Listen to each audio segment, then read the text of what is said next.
My dear students of class 3, today I am going to revise chapters 4, 5 and 6 from your Value Education book Inner Circle. The first story is The Mother Bird and Her Young Ones. That is chapter 5. Second one is Thimmakka's Children. That is chapter 6. And the last one is That's Enough. That is chapter 4. So children, let's start with the story The Mother Bird and Her Young Ones. Let us go through the story one more time. Once a mother bird made her nest in a wheat field. The bird laid 3 eggs and patiently waited for them to hatch. Within a few days, what happened? The young birds came out of the eggs. The young birds were fully dependent on their mother for food, shelter and protection. So the mother bird had to go to collect food for the young ones every morning. She told the young ones not to make any noise in case they heard someone coming, and to inform her after she comes back. The young birds moved their heads obediently. Days passed, but no one visited the wheat field. The wheat stalks became taller, and the birds also grew up with each passing day. One day they heard the voice of the farmer casually speaking to his son. He said, "Dear son, the wheat stalks are ripe. We need to harvest them." The young birds informed their mother about it. She told them not to worry. They can still wait, as within a few days they will be able to fly. But they got afraid. They were sure that the farmer would start reaping, means cutting the crop soon. After 3 days, they heard the farmer speaking to his son once again. This time he decided to reap the wheat grains in next 2 or 3 days. He also decided to call his friends and relatives to help them. When the mother bird returned in the evening, the young birds again told her what had happened. They thought soon they would lose their shelter, but the mother bird reassured them. She told the young birds not to worry because the farmer was going to wait for his friends and relatives, and by that time they would be able to fly. But the young birds were again tensed and terrified. What will we do if the farmer starts reaping today? They would discuss among themselves, but nothing happened. A week later, the young birds learned how to fly short distances, but they still loved their cozy nest and preferred to stay in the wheat field. Within a few days, the farmer and his son returned to the field. The farmer told his son that they needed to reap their harvest. They would not depend on anyone else and do their work themselves from next morning. Now, as the young birds informed all these things to their mother, she told her children that she was sure that the farmer would come next morning with his son for harvesting. So they would start early next morning and move to a safer place nearby. One of the young birds asked, "How are you so sure that this time they would come, Mom?" "I'm going to tell you a little secret about human beings. When they depend on others for their work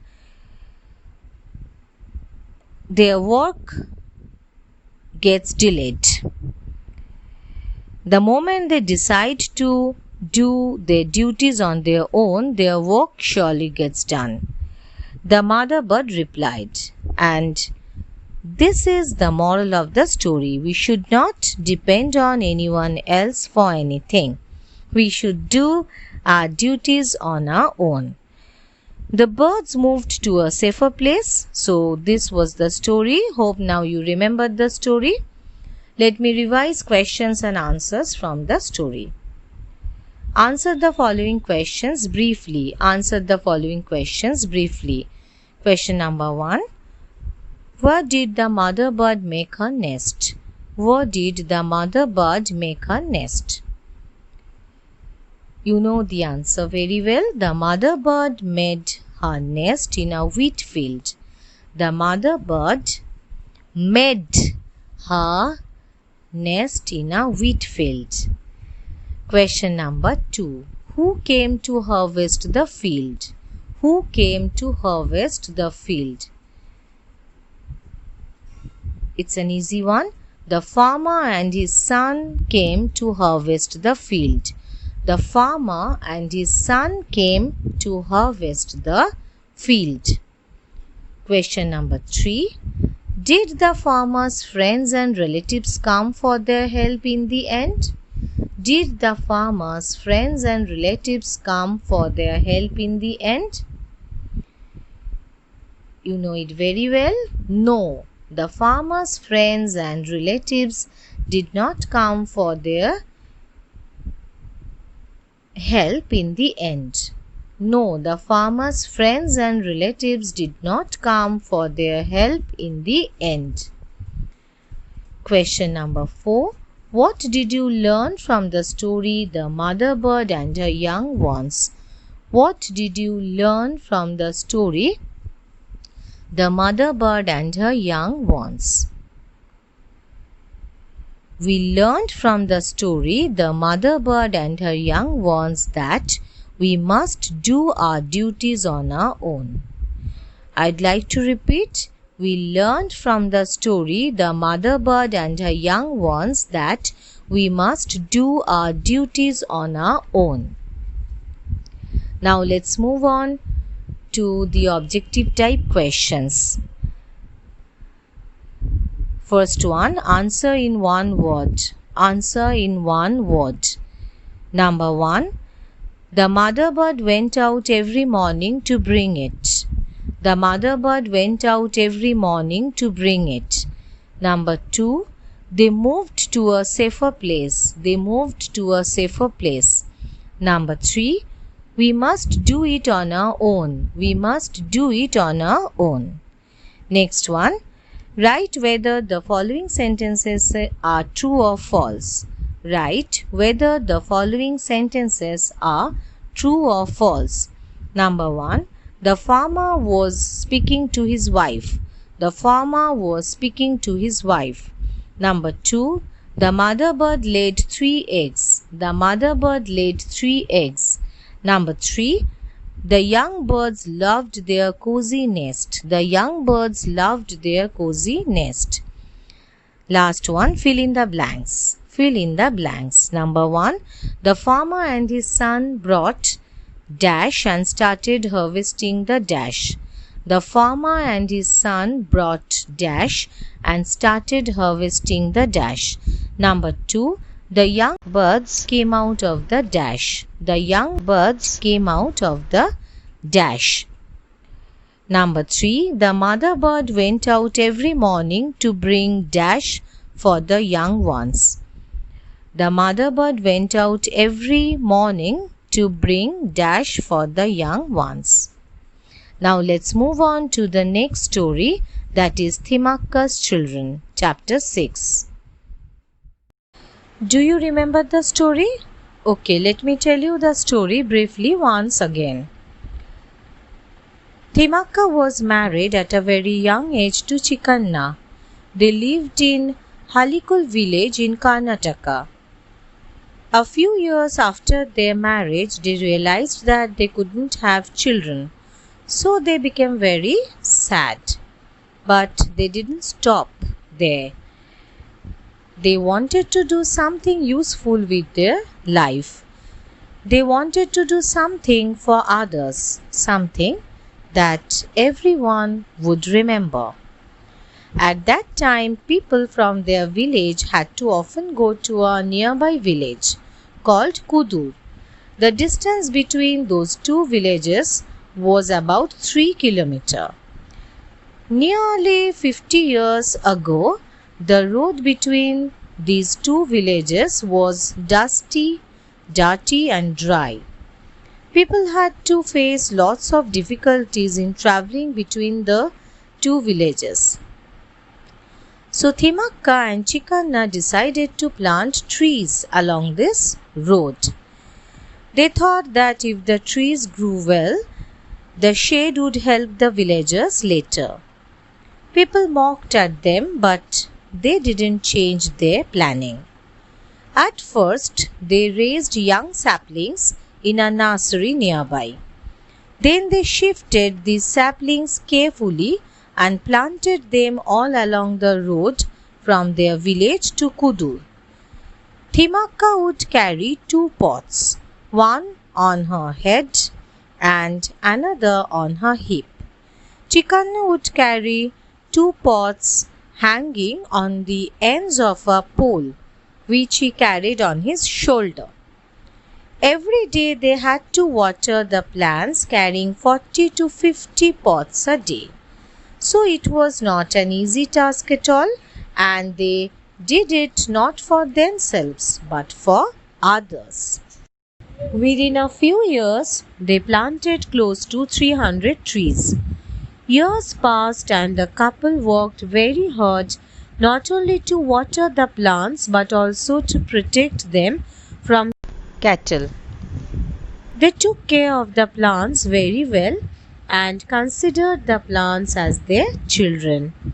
Many years later, Chikanna died, but Thimakka continued taking care of the plants. Now nearly 284 trees form a nice canopy and provide homes to many birds. About 5 years after Chikanna's death, Thimakka received many awards for their wonderful deed. So what did you learn from the story? First of all, selflessness, then hard work. The sincere effort and hard work that they put in to grow the trees along the highway benefited all the people. So we should do something for others. Now let's revise questions and answers from this chapter. Answer the following questions briefly. Answer the following questions briefly. Question number 1. Where did Thimakka and Chikanna live? Where did Thimakka and Chikanna live? It's an easy one. Thimakka and Chikanna lived in Halikul village in Karnataka. Thimakka and Chikanna lived in Halikul village in Karnataka. Question number 2. Why were Thimakka and her husband initially sad? Why were Thimakka and her husband initially sad? You know the reason very well. Thimakka and her husband were initially sad because the couple realized that they could not have children. I repeat, Thimakka and her husband were initially sad because the couple realized that they could not have children. Question number 3. What did Thimakka and Chikanna decide? What did Thimakka and Chikanna decide? It's an easy one. Thimakka and Chikanna decided to plant trees. Thimakka and Chikanna decided to plant trees. Now question number 4. How were Thimakka and her husband rewarded in the end? How were Thimakka and her husband rewarded in the end? The answer is, about 5 years after Chikanna's death, Thimakka received many awards for their wonderful deed. I repeat, About 5 years after Chikanna's death, Thimakka received many awards for their wonderful deed. Now let's move on to the objective type questions. First one, answer the following in one word. Answer the following in one word. Thimakka and Chikanna raised saplings in this place. Thimakka and Chikanna raised saplings in this place. Number 2, he died. He died. Number 3, she continued taking care of the trees. She continued taking care of the trees. Number 2, write whether the following sentences are true or false. Write whether the following sentences are true or false. Number 1, Thimakka and Chikanna lived in Halikul village in Gujarat. Thimakka and Chikanna lived in Halikul village in Gujarat. Number 2, Thimakka was married at a very young age to Chikanna. Thimakka was married at a very young age to Chikanna. Number 3, the couple considered the plants as their children. The couple considered the plants as their children. Last one, fill in the blanks. Fill in the blanks. Number 1, Thimakka and Chikanna wanted to do something dash with their dash. Thimakka and Chikanna wanted to do something dash with their dash. Number 2, people had to often go to a nearby village called dash. People had to often go to a nearby village called dash. Number 3, the couple shifted the dash carefully. The couple shifted the dash carefully. Now the last one. That's enough. As you know, it is a story of two doors, a beautiful living room door and an ordinary bathroom door. They both led an awful miserable lives in a house. The house was full of naughty children who were always slamming and kicking the doors. The doors had to tolerate a lot. Each night, when everyone was asleep, the doors would talk about their miserable lives. The living room door had no patience. It was always sick and tired and ready to explode with anger. But the bathroom door was much more understanding and could accept things naturally. It also assured the living room door by saying that things would get better. So the living room door would calm down for a while. But one day, after a big party and countless slamming and kicking of the doors, the drawing room door lost its cool, its patience. The bathroom door